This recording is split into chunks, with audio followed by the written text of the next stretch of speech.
Eu trabalho 16 horas por dia para dar o mundo a essa mulher. Cheguei em casa exausto e encontrei o vazio. Tudo dela sumiu. Só ficou um envelope em cima do balcão da cozinha.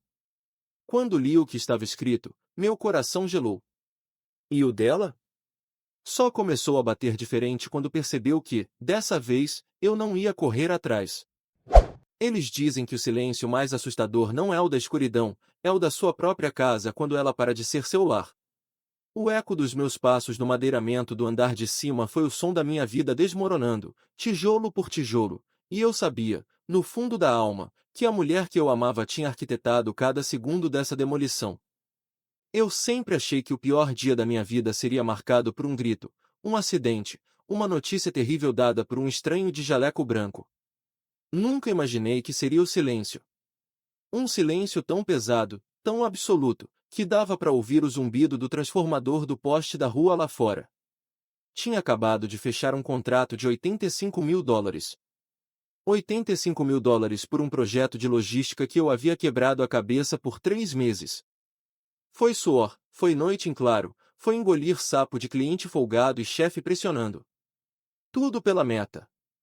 Sempre pela meta. A meta que ela mesma ajudou a estabelecer, amor, quando a gente tiver juntado US$ 200.000, a gente para um pouco, você tira umas férias longas, a gente viaja, aproveita a vida, pensem. Talvez em aumentar a família. Era o nosso sonho. Nosso norte. Mora num subúrbio bom de Chicago, numa casa que é metade financiamento, metade conquista. Ela, a Lívia, sempre foi o meu porto seguro. Ou eu era tão cego que achava que era. Enquanto eu afundava em planilhas e reuniões por vídeo até de madrugada para acomodar o fuso de Singapura, ela administrava a casa. Pintava as paredes, escolhia os móveis, cuidava do jardim. Eu bancava, ela embelezava. Parecia um acordo tácito e justo. Eu via o cansaço nela às vezes, um olhar distante, e achava que era solidão. Então depositava mais dinheiro na conta conjunta, mandava flores, prometia um jantar no fim de semana. Um jantar que, invariavelmente, era cancelado por uma emergência do trabalho. Ela começou a cancelar também. Dizia que tinha enxaqueca, que tinha marcado algo com as amigas, que estava sem saco para sair. E eu, otário, acreditava. Achava que era fase, que todo casamento tinha seus altos e baixos. Naquele dia, a chave girou na fechadura com o som habitual. Joguei a pasta no banco da entrada, como sempre. Amor, tô em casa. Gritei, como sempre.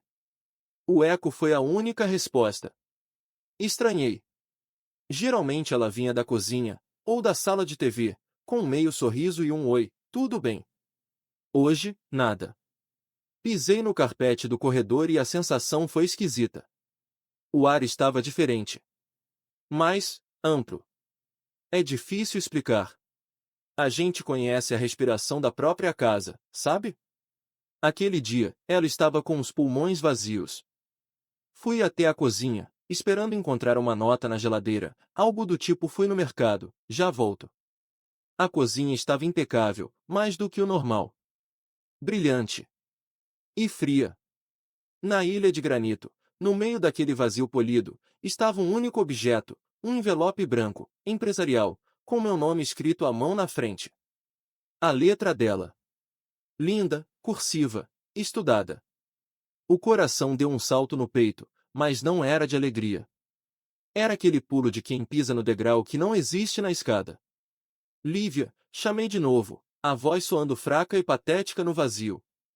Peguei o envelope. Não era pesado. Abri com um dedo trêmulo. Dentro, uma folha de papel A4 dobrada ao meio. Desdobrei. Era uma carta. Comecei a ler, e o mundo ao meu redor começou a desfocar. Querido Marco. Escrevo isso porque não tenho coragem de dizer na sua cara. Porque toda vez que eu tento, você está ausente. Mesmo quando está fisicamente aqui, sua cabeça está naquele escritório, naquelas metas, naqueles dólares que, segundo você, são para o nosso futuro. Eu parei de acreditar nesse futuro faz tempo. Parei de me ver nele. Você me trata como mais um projeto da sua empresa. Um projeto que você financia, mas no qual não dedica tempo, atenção, presença real. Eu lia e relia os parágrafos, uma mistura de raiva, negação e uma dor aguda começando a brotar no peito. Ela falava de solidão. De aniversários esquecidos, eu tinha mandado um presente caro pelo correio, pelo amor de Deus. De conversas que nunca iam além do superficial. E então, veio a facada. Encontrei alguém que me vê.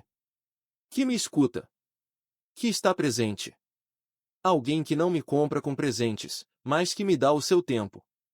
E tempo, Marco, é a única coisa que eu sempre pedi de você e que você nunca pôde me dar. Já faz algumas semanas que eu venho tirando minhas coisas de pouco a pouco. Hoje é o dia de eu ir embora de vez. Não tente me procurar. Não tente me ligar. Eu já cansei de esperar por você. A carta escorregou dos meus dedos e flutuou até o chão. A sensação foi de um soco no estômago. Arrependimento? Não. Era uma fúria cega primeiro. A ingratidão. Eu me matei de trabalhar por ela. Por nós. A casa, o carro, a segurança, tudo fruto do meu suor. E ela me trocou por um qualquer que dá atenção? Um parasita, com certeza. Alguém que não banca nada, mas tem tempo de sobra para fazer cosquinha no pé dela. Fui tomado por um impulso irracional. Saí correndo da cozinha, subi as escadas 2 degraus por vez. O quarto. Talvez ela tivesse deixado algo, uma pista, qualquer coisa. Eu não queria implorar, só queria entender. Entender como ela tinha feito isso debaixo do meu nariz. Abri a porta do quarto principal. E foi aí que o mundo desabou de vez. O quarto estava despido. O armário walk-in dela, aberto, vazio. As prateleiras, onde ela organizava bolsas e chapéus, nuas. A penteadeira, sem os frascos de perfume, os potes de creme, os pingentes que ela sempre deixava jogados. O lado dela do guarda-roupa, uma caverna escancarada. Só ficaram os cabides, balançando levemente, como se alguém tivesse acabado de passar por ali com violência. Até o cheiro tinha mudado. O aroma doce do hidratante que ela usava havia sumido, substituído pelo odor neutro do ar-condicionado e da poeira assentada. Desci as escadas em estado de choque. Verifiquei a sala de estar. Os livros dela da estante tinham sumido. As fotos nossas nos porta-retratos, todas levadas. Ela tinha apagado sua presença da casa com uma precisão cirúrgica e cruel. Só ficaram as marcas no carpete onde os móveis dela estavam, os quadrados mais claros na parede onde tirou os quadros que ela escolheu. Voltei para a cozinha, cambaleando. A raiva dava lugar a um vazio aterrador. Eu estava numa casa cenográfica, não no meu lar. Foi quando meu pé tocou em algo embaixo da ilha. Olhei. Era outro envelope, marrom, mais grosso. Deve ter caído quando peguei a carta. Me abaixei, com o coração batendo descompassado. Estava escrito, também à mão, para seus registros. Dentro, papéis. Muitos papéis. O cabeçalho de um escritório de advocacia de família em Chicago. A primeira página tinha, em letras garrafais, petição de divórcio. Não era uma carta de despedida chorosa. Era um documento jurídico. Ela não tinha apenas ido embora. Ela tinha dado o pontapé inicial para desfazer legalmente a nossa vida. E tinha feito isso sozinha. Contratado um advogado, preenchido papéis, planejado tudo nos mínimos detalhes, enquanto eu achava que ela estava em casa sofrendo de enxaqueca. Sentei no chão frio da cozinha, de costas para a ilha, os papéis do divórcio espalhados no colo. A fúria havia evaporado. Agora era só dor. Uma dor profunda, humilhante. Eu não era apenas o marido traído, era o marido trocado, o marido descartado, o marido que foi o último a saber que seu casamento havia acabado. O projeto Família Feliz tinha sido arquivado, e o CEO nem foi avisado da reunião que decidiu o fechamento. Fiquei ali não sei por quanto tempo. Até o celular na minha frente vibrar. Era uma notificação do nosso aplicativo de conta bancária conjunta. Uma movimentação. Saque, $45.000. A justificativa no extrato: transferência para a conta pessoal, Lívia. Ela não tinha levado só os pertences. Levou metade do nosso fundo. Do meu sonho. A meta dos $200.000 agora estava mais distante do que nunca, e completamente sem sentido. O telefone na minha mão tremeu. Não de frio, de uma decisão que começou a se formar no fundo do meu desespero. Ela queria um divórcio. Tudo bem. Ela queria o dinheiro? Leve. Mas ela não ia sair como a vítima romântica dessa história. Não enquanto eu tivesse fôlego. A dor começou a se transformar em algo diferente. Algo gelado e determinado. Se ela achava que eu era só um caixa eletrônico ambulante, que só sabia trabalhar, ela ia descobrir que eu aprendi uma ou duas coisas sobre estratégia e execução nesses anos todos no mercado. E o próximo projeto da minha vida, Lívia, seria você. A noite caiu sobre Chicago, e com ela veio um frio cortante que parecia ter se convidado para dentro da minha casa vazia. Eu ainda estava sentado no chão da cozinha, mas os papéis do divórcio já estavam recolhidos e arrumados em cima da ilha, ao lado do envelope vazio. A dor ainda estava lá, uma brasa incandescente no peito, mas agora coberta por uma camada grossa de gelo. Era um contraste estranho, dolorido, mas que me mantinha focado. Aquele saque de $45.000 tinha sido banho de água fria definitivo. Não era mais sobre coração partido, era sobre guerra. A primeira coisa que fiz foi levantar e ir até o meu escritório em casa, um cômodo que ela raramente pisava, dizia que tinha energia de estresse. Liguei o computador e acessei nossa conta conjunta online. O saque estava lá, confirmado. Metade do nosso fundo do sonho, evaporado. Mas ela tinha sido previsível, sentimental. Tinha deixado a outra metade. Talvez por pena, talvez por achar que eu merecia aquilo pelo meu trabalho duro. Erro fatal, Lívia. Fiz o que qualquer sócio traído faria, congelei a conta conjunta no aplicativo do banco. Ela não tiraria mais um centavo. Depois, comecei a vasculhar tudo. Extratos antigos, e-mails compartilhados que ela tinha esquecido de sair, a localização do iPhone que ainda estava ativa no meu iPad, outro descuido emocional. Ela sempre foi desleixada com tecnologia quando estava nervosa. Não queria invadir a privacidade dela, mas paciência. Ela invadiu a minha vida e a levou embora em caixas de mudança. Foi num e-mail antigo, numa pasta de lembretes, que encontrei a primeira peça do quebra-cabeça. Uma confirmação de reserva para um spa no estado de Wisconsin, para um fim de semana, há 3 meses. Na época, ela disse que ia com a amiga Carla, para relaxar. O nome na reserva era dela e de um Sr. T. Mendes. Carla era solteira, mas não era senhora. Pesquisei rápido no LinkedIn. Tiago Mendes. Consultor de bem-estar. Cabelos grisalhos desenhados, sorriso de quem vende água de cocô por preço de champanhe. Era ele. O alguém que me vê. O parasita. Uma parte de mim queria explodir. Ligar para ela e gritar até ficar rouco.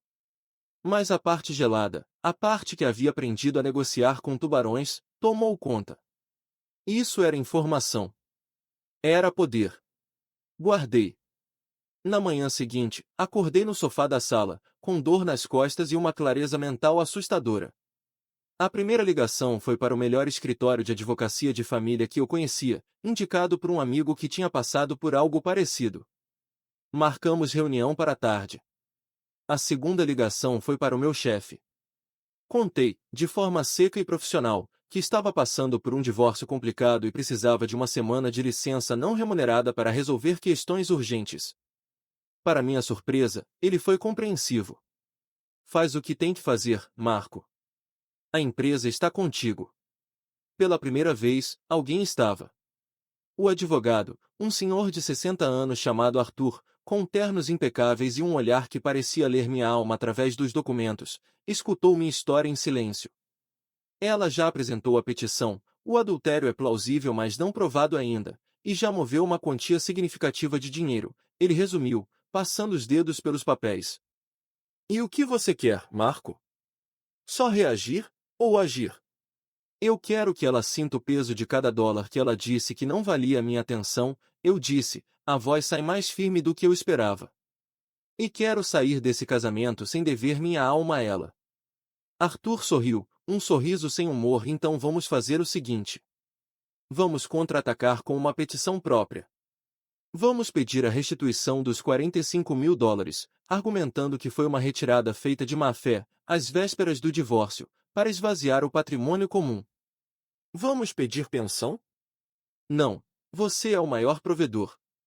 Mas vamos destacar o estilo de vida que você proporcionou e o adultério dela. Em Illinois, isso afeta a divisão de bens. E o mais importante, vamos ser rápidos.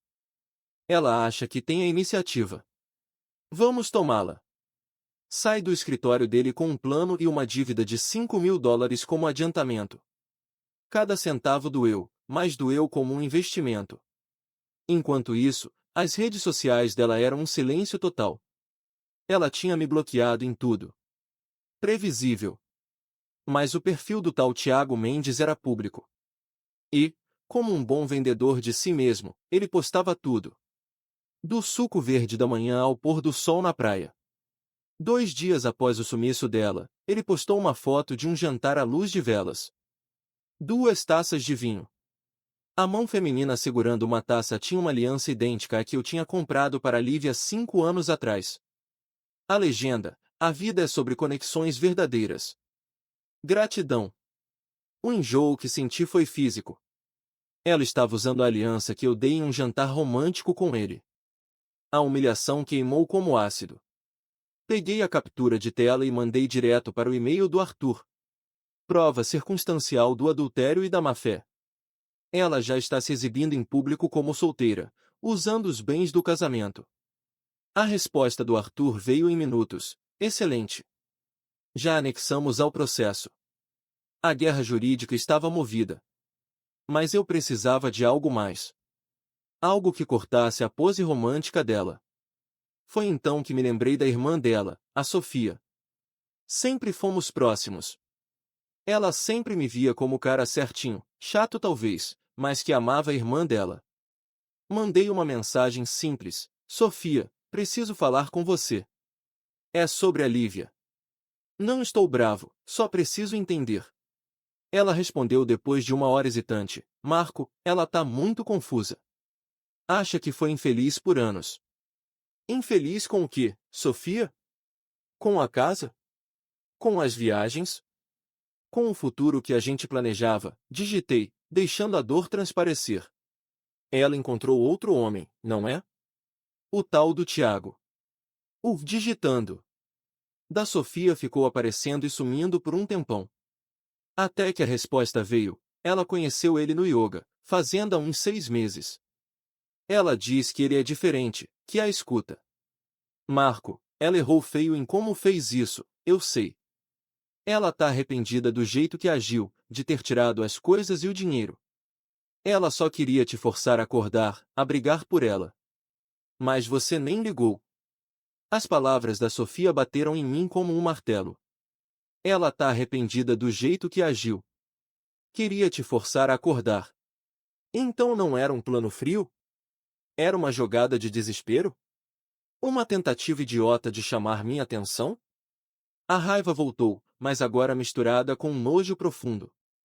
Brincar com o divórcio, com uma mudança, com 45 mil dólares, para ver se eu acordava? Que tipo de infantilidade era essa? E onde ela está, Sofia? Perguntei. Ficando num Airbnb. Ela não quer dizer onde. Mas, Marco, ela tá mal. O Tiago não é o que ela pensava. Ele é grudento, ciumento, já tá cobrando metade das contas do Airbnb. Ela tá vendo que trocou o certo pelo duvidoso e tá com medo. Uma satisfação perversa e amarga surgiu em mim. O paraíso dela tinha durando o quê? 1 semana? O alguém que a escuta agora estava cobrando a conta da conexão verdadeira. Era quase cômico, se não fosse trágico. Obrigado pela honestidade, Sofia, finalizei. Mas depois do que ela fez, do jeito que fez, não tem mais volta. Os papéis do divórcio que ela mesma preparou já estão com meu advogado. E eu vou até o fim com isso. Desliguei o celular e olhei pela janela do meu escritório. A noite tinha caído de novo. A casa ainda estava vazia, mas o silêncio já não era mais de derrota. Era de planejamento. De execução. Ela queria me forçar a acordar? Pois é, Lívia, eu acordei. E o homem que acordou não é mais aquele que você conhecia. Aquele homem morreu no chão da cozinha, ao lado dos papéis que você deixou. Poucos dias depois, veio a citação judicial. Ela era requerente, mas agora ela também era citada, para responder à minha contestação e à minha petição de restituição do dinheiro.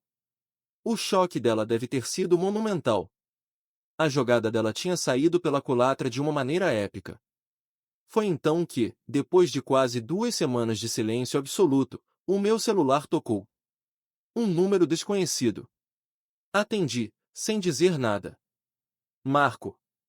Era a voz dela. Trêmula, abafada, como se estivesse chorando. Aquele timbre que um dia me fez sentir em casa agora soava como a trilha sonora da minha desgraça. Marco, por favor. Preciso te ver. Preciso falar com você. Eu me arrependi. Eu estraguei tudo. Ele não é quem eu pensei. Eu só queria que você me notasse, eu estava tão sozinha. Ela soluçava do outro lado da linha. 1 ano atrás, eu teria atravessado a cidade correndo. Naquele momento, a parte gelada dentro de mim só calculava o time. O arrependimento tinha batido, exatamente como no resumo.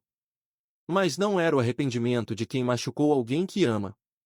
Era o arrependimento de quem percebeu que trocou um avião por um barco furado no meio do oceano. Era pânico. Era medo de ficar sem o porto seguro financeiro e emocional que eu representava. Deixei o silêncio pesar. Eu ouvi a respiração ofegante dela. Finalmente, falei, com uma calma que até eu estranhei. Lívia, você não estava sozinha. Você estava entediada. E eu estava ocupado demais construindo o futuro que você mesma pediu. Você confundiu as coisas. E sobre o arrependimento, guarda ele. Vai precisar quando receber os novos papéis do advogado Arthur. E, Lívia, fiz uma pausa dramática, sentindo cada palavra. Na próxima vez que você quiser a atenção de um homem, tente o diálogo. Não o divórcio. Porque, às vezes, o divórcio é definitivo. Desliguei antes que ela respondesse. Olhei pela janela mais uma vez. A cidade luzia lá fora, cheia de casas, cheias de histórias de amor e desamor. A minha história com a Lívia tinha virado uma página amarga, mas eu estava escrevendo o próximo capítulo sozinho. E, pela primeira vez em anos, eu estava completamente presente para lê-lo.